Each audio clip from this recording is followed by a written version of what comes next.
Hello everyone on YouTube, this is Finalukia Guardian, also known as Lex Historia on vid.me, and today I'm going to give you my initial impressions on the Canon 50mm f1.8 STM lens. This is the successor to the 50mm f1.8 Mark II lens that is mounted on the Canon bodies. This particular lens is an EF lens, which means it will work on both full-frame and APS-C bodies. So it'll work on your Canon 5D Mark III, 5D Mark IV, 1DX Mark II, 6D, 6D Mark II, any of those 35mm film sensor equivalent cameras.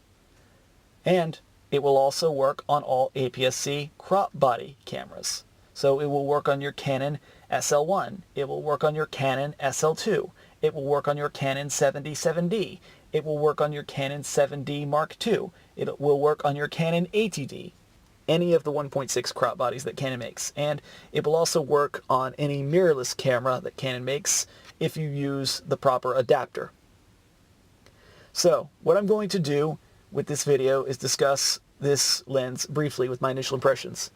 I will start with the raw specifications, then I will discuss the build quality, then I will discuss the image quality, and finally I will give my summation of the value of this particular lens.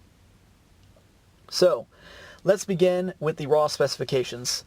As I mentioned before, this is a 50mm lens, and it has an f1.8 aperture, which means on a full-frame body, you'll get exactly that. A 50mm focal length, which is a good focal length for general purpose photography, and you will get a 1.8 aperture, which means that this lens will open up wide to let in a lot of light, which is good for low light photography, such as if you're shooting in the evening. The crop bodies, however, when you mount it on a crop body, it will produce what is effectively a 80mm lens with an f2.8 aperture, which means that you're going to get less light actually onto the sensor. However, what you will gain, of course, is a f2.8 aperture, which is still a decent amount of light. So a 2.8 aperture equivalent or thereabout will let in a decent amount of light for low light photography. So even though it will not let in as much light as on a full frame body, it will still give you a pretty bright lens with which to compose your photography and hopefully reduce the amount of image noise you get by having to crank up the ISO. I should also mention that this lens is a STM lens, which means that it is focused by wire. So when you turn the focus ring on this lens, unlike on the Canon 50mm f1.8 Mark II, you will not turn the parts in the lens directly, but instead you will have a computer chip tell the camera's lens's motors to move the focusing elements. And that will result in hopefully a smooth autofocus pull with autofocus, even though it does reduce your performance somewhat when you are using manual focus. And in order to switch the lens into manual focus, because you do have the ability to manual focus, just not as well as something like a USM lens, you just switch the little switch on the side of the lens into autofocus mode for autofocus and manual focus mode for manual focus. And it really is as simple as that. And that is about it for the specifications of this lens. So now let's discuss the build quality.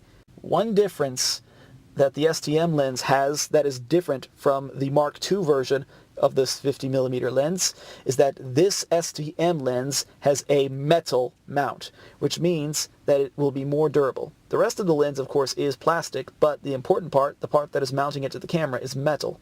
Now I hear some of you ask, well, why is that important? Well, simple, because plastic mounts can break a lot easier than metal mounts. And of course, the Mark II version of this lens did have a plastic mount, but if you were careful with that, in general you're okay. However, if you gave it a serious knock, the lens would be broken and you'd have to buy a new one. The STM lens, if you do knock it against something, you'll just scuff the lens or scuff the lens hood, and you'll be able to keep using it. So it is a bit more durable in that respect, and if it's a bit more durable, it means you don't have to be quite as careful and you could focus more on actually just getting the photo that you want to get or the video that you want to get. And of course the build quality has another feature. This lens is actually slightly smaller than the Mark II 50mm lens. The STM lens is about 2.5 inches tall. And of course the 50mm f1.8 Mark II is just a little bit taller than that. So if you're really starving for space in your camera bag, you have the option of saving a little bit of space with the Canon STM lens. So now that we've pretty much wrapped up the build quality, it's built really good, let's get on to our next topic, which is image quality. So I've mounted this camera lens on a Canon EOS Rebel SL1, also known as the 100D in Europe. And, of course, this is a crop body. Unfortunately, I do not own a full-frame body as of right now, so all of the images that you see will be done with this Canon SL1. Okay, so here is the first of the images that I took for sample pics. You'll notice that this is just a turtle, very simple. I wanted something that would stay still so I could make repeatable tests, just varying apertures. So let's start with the first image. As you can see, what you see before you is a 50mm STM lens set at f1.8. And now we're going to bump that up to f2. Now we're going to bump it up to f2.2.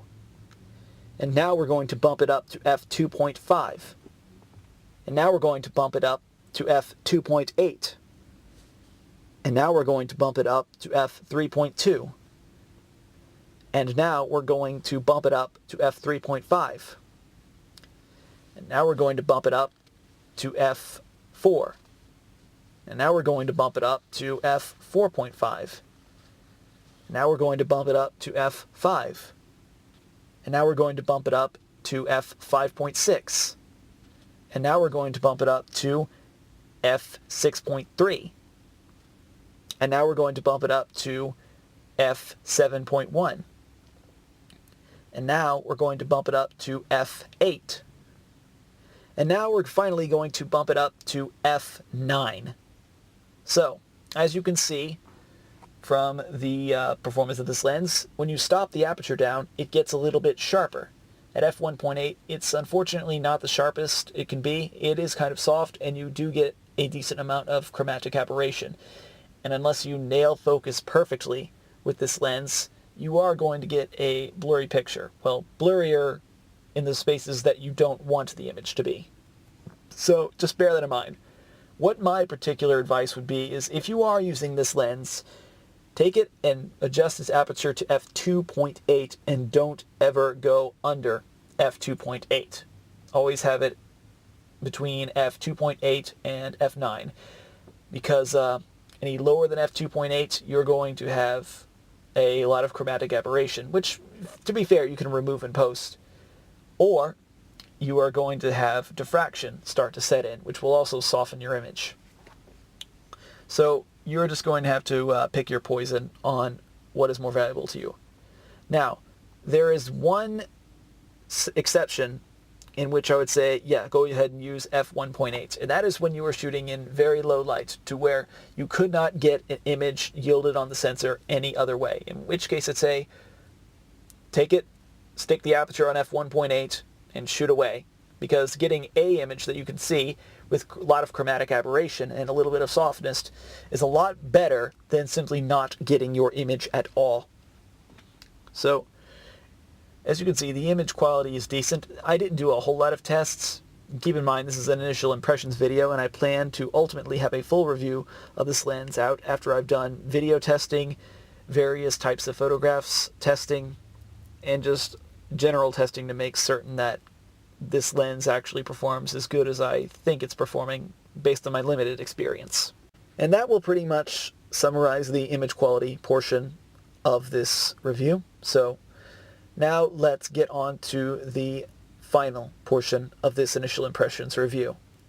So this lens, of course, is a very cheap lens. You can buy it at Best Buy for $125.99, plus whatever the sales tax is in your state. So just price that in accordingly. However, you can find this lens on sale occasionally at some stores for even less than that. So you do have a pretty high quality image for a very low price. The images that this Canon lens produces are actually very sharp for the price that you are paying. If you want sharper lenses, you are actually probably going to have to step up to something like a Sigma lens, like the 50mm f1.4. And that lens, when you stop it down to f2, and even really just straight up at f1.4, you are going to still get very good image quality with that lens. But keep in mind, the Sigma 50mm f1.4 lens is, I think, around $1,000 at last check. So you are going to have to spend a lot more money, like almost 10 times the price you would be paying for this lens, the STM lens, if you were to find it on sale. So if you are looking for very good image quality for the dollar spent, then I would actually say that this 50mm f1.8 STM lens is some of the best value for money that you can get. Yeah, it doesn't have image stabilization. Yeah, it's not the most solidly built lens. It's not all metal. Yes, it doesn't have the best manually focusing system. Yes, it doesn't look as cool as some of the other lenses. But despite all that, when you take into account the price that you pay for the image quality that you get, I think that the value this lens provides will make you very, very happy. And that will conclude my initial impressions review. Stay tuned to my channel for a full review of this lens coming as soon as I can. So, thank you all for watching, and until next time, take care. Peace.